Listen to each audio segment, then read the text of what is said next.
Alrighty, I'm gonna begin.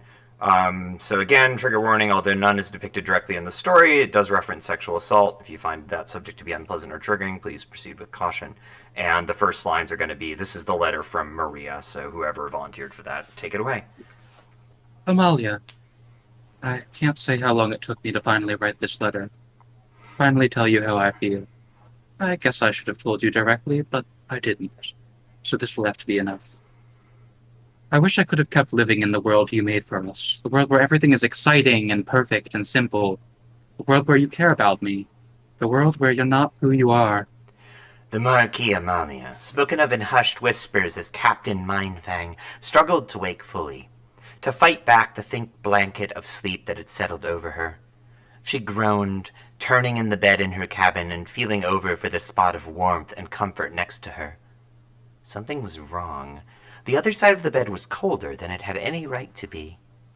Her head was too heavy, feeling like it was stuffed full of cotton. How long had she been asleep? Why was it so hard to wake up again?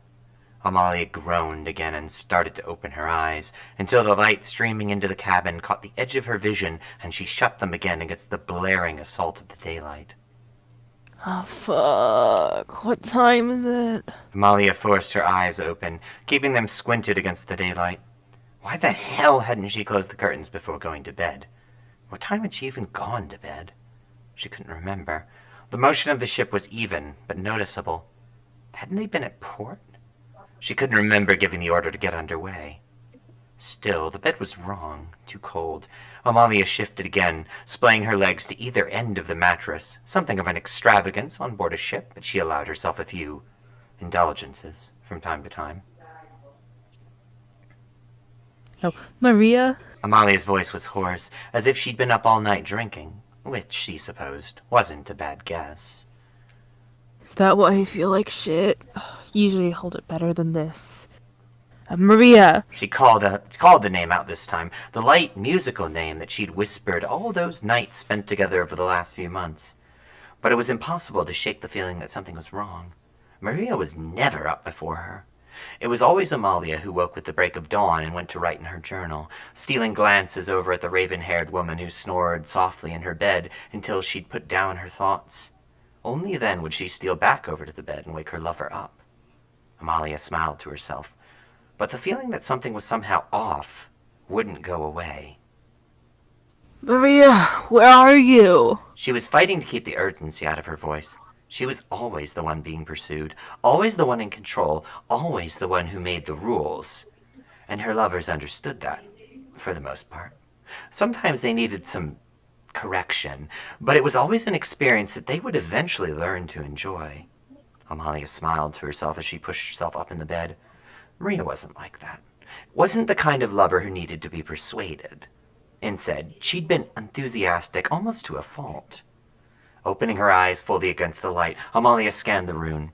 The captain's quarters were by far the most spacious single-purpose room on the entire ship, and in spite of the furnishings, liberated from a regime cargo ship years ago, it felt painfully empty.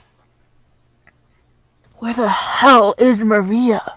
Amalia finally pushed through the last of that groggy haze and swung her feet out over the edge of the bed. She was still wearing her chemise. Strange. And her boots were haphazardly tossed on the floor, not far from a pile that consisted of the rest of her clothing. She still couldn't remember going to bed the night before. Couldn't remember a lot of details.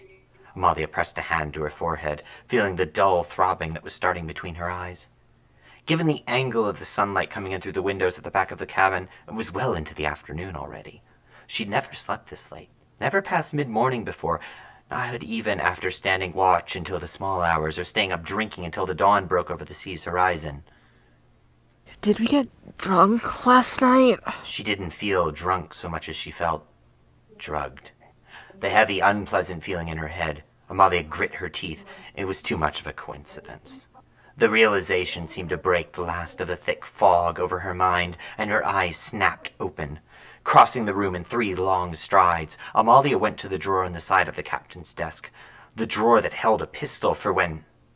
It was gone. Of course it was gone. Amalia sat down in the heavy leather chair behind the desk, pressing her index fingers up against her temples. It was only then that she noticed the sheet of parchment lying on the desk in front of her, covered in a familiar-looking script. Amalia picked up the paper and began to read, her eyes quickly flitting back and forth as she studied the paper in the glaring afternoon light. I wanted so badly to believe in you. Did you know that? Do you know how much I wanted to believe the myth behind you?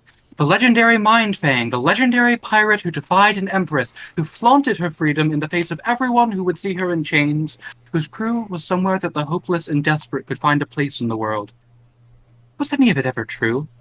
You were so good at hiding it, so good at lying. Did you ever say anything to me that was real? How you claimed to feel about me, the things you promised, the world you showed me, was any of that genuine? Or was it all a facade? Amalia's eyes raced down the page, and she felt something inside of her starting to burn white hot as she read the words, as she began to understand what they meant.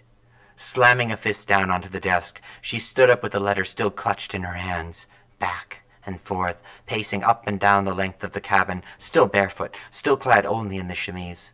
How long had this taken to write? Was it penned when she was sleeping? No, that wouldn't make sense. It would have taken too long to find the right words. It was written over a course of days, hidden from her, kept secret from her. That bitch! How could she hide something like that from me? Amalia's head swam as she paced, the feeling of not knowing what had happened the night before gnawing at her, crawling into her gut. As she turned and walked along the side of the room, she stubbed a toe against a glass bottle, sending it clattering over to the wall. Gak, what the? I'm sorry for what I had to do to get away. I wouldn't normally do something like this, but the thing is, you scare me. When I first met you, I thought you were just dangerous, but not to me. Exciting in the way that people who don't live by the regime's rules are. But I know better now. You're not just dangerous to other people, you're dangerous to everyone. You've always been dangerous to everyone, always been someone that I should have watched out for. But you made me feel so wanted. You made me feel special and happy and so fucking sexy, and I guess it's just how you are. You're good at making people feel the way you want them to. Amalia reached down and retrieved the bottle, sniffing the lip of it cautiously. There was the familiar sweet-sour smell of the liquor, but something underneath it, something bitter. She recognized it from her own experimentation. Goddamn fucking bitch! She drugged me! Amalia threw the bottle across the cabin, where it exploded into 100 glass fragments that showered to the wooden floor. She was already in motion, pulling her clothes back on as quickly as she could, tugging her boots onto her feet, still clinging to the letter, with all of its venomous accusations and insinuations about the kind of person she was. Maria hadn't known the first thing about her, hadn't understood what it was like when she was growing up, how it felt to never feel wanted, never feel needed. She didn't understand pressure, and she didn't understand the unique place that a cerulean had under the regime. How difficult could that be? That could be. There's no easy way to put this. I know about what you do sometimes. I found out about your slaves. I guess I should feel grateful that you were able to stop while we were together. Was that your perverse way of showing you cared for me? It doesn't matter. One of the crew got drunk enough and told me. I won't say who, but it doesn't matter. You think your secrets are safer than they are, that no one knows exactly what it is you do down in the dark places of your soul. I know. I know what you do, and it sickens me. The idea that I let you touch me, that I let your hands and your lips ever grace my skin, it disgusts me. Bitch! Mindfang turned around and around in the cabin, searching for something to throw, looking for some way to vent her anger. The pistol was missing. She walked to the door and took down the baldric hanging upon a peg by the entrance, withdrew the wicked-looking cutlass from the scabbard it held. Without thinking, Mindfang reeled back and brought the blade down onto the desk, screaming, still clutching at the piece of parchment in her other hand. I was so stupid, and I wouldn't let myself see you for what you were. Because I fell in love with the mask that you wear. A beautiful, confident mask that seduces the people you claim to care about, the people you're willing to lie to, the people you don't care enough to even lie to. Is that what you call it when you rape them? Seduction? Do you tell yourself that it's okay because you can be charming, or because their lips are saying yes even when every part of their mind is screaming at you to stop? Ripping the sword from the desk and jamming it back into the scabbard, Mindfang wheeled around and threw open the door to her cabin, letting it slam unheeded into the wall. She stormed out, her boots landing heavy on the deck as she made her way down the short hallway that led to the deck of her ship. Another slammed door, and she was standing full in the sunlight, hair flowing out around her in the salt-scented breeze. The sound of the waves and the water and the creaking of the ship were all around her. The life she'd chosen for herself was in every knot of every board, in every strand of every rope, in every link of every chain. "Captain on deck," someone was shouting. Then someone else joined in, a chorus heralding her arrival. The acknowledgement that no matter what, she meant something, and no one could take that away from her. No one would dare to say no to her. Captain? The voice of her first mate, the bronze-eyed, muscle-bound idiot that was loyal enough to stand at her side, but too stupid to ever see what he was standing by. Captain, you're up.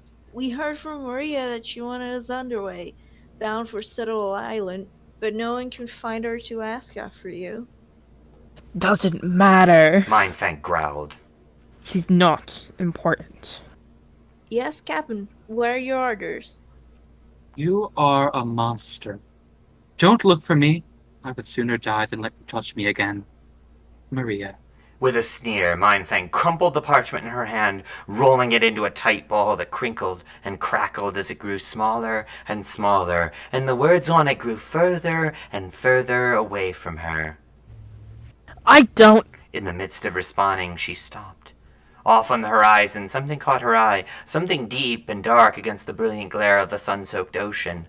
Mindfang quickly ran toward the bow of the ship, toward the cute little olive eye who was assigned to watch. You, what's on the horizon? The sailor swallowed and reached out toward Mindfang, her hand clutching a small spyglass.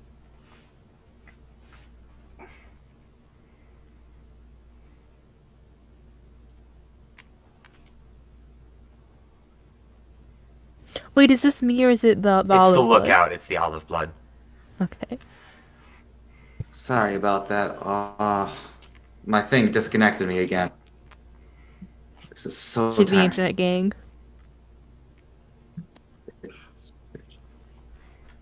Where are we at? Really near the end, the line, "It's a regime cargo ship to the port side, Captain." It's a regime cargo ship to the port side, Captain. They're running half sail and haven't noticed us yet. We're making our approach from the east. Mindfang grinned, and in spite of everything, she felt a surge of joy, of excitement, of the thrill and lure of the pursuit, the capture, the spoils that would be hers for the taking in the aftermath.